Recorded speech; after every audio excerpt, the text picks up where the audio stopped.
And when we come together as a community of faith, a fellowship of disciples, and when we live out our faith together, we discover a new measure of joy that surprises us every time.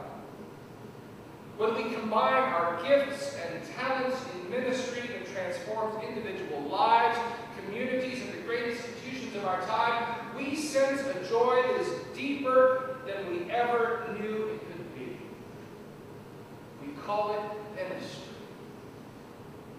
There are times when we complain and grumble about ministry, and not just those of us who are in it for a profession.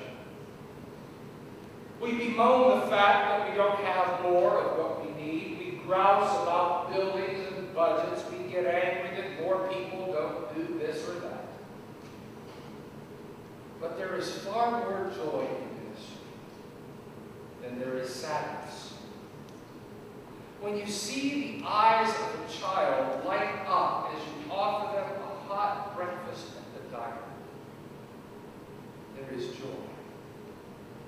When you enter a nursing home to deliver some flowers and you receive a welcome befitting royalty, there is joy. When you see the unmistakable signs of recognition on the face of a child with whom you are sharing the story of our faith, there is joy. There is more joy in ministry than we are often able to see or to admit. Jesus saw that as he affirmed his own call to ministry and saw it as a fulfillment of the ancient words of Isaiah, "The Spirit of the Lord is upon me, because he has anointed me to bring good news to the poor. He has sent me to proclaim release to the captives and recovery of sight to the blind, to let the oppressed go free, and to proclaim the year of the Lord's favor."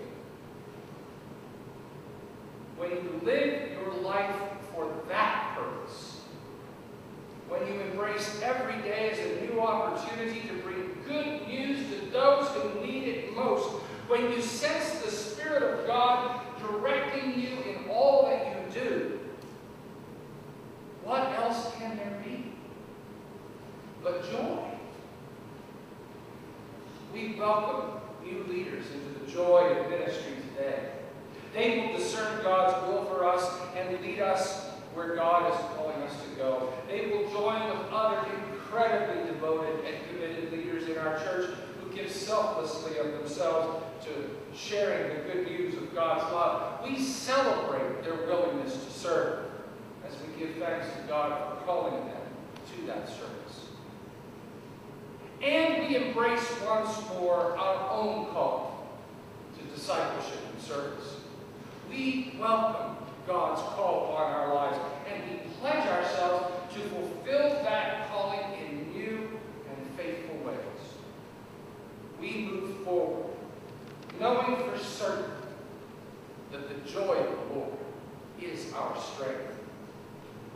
And we give thanks to God, who calls us out of darkness into God's own marvelous light.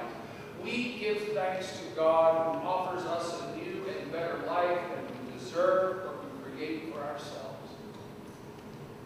We give thanks to God, whose joy is our strength, for now and evermore.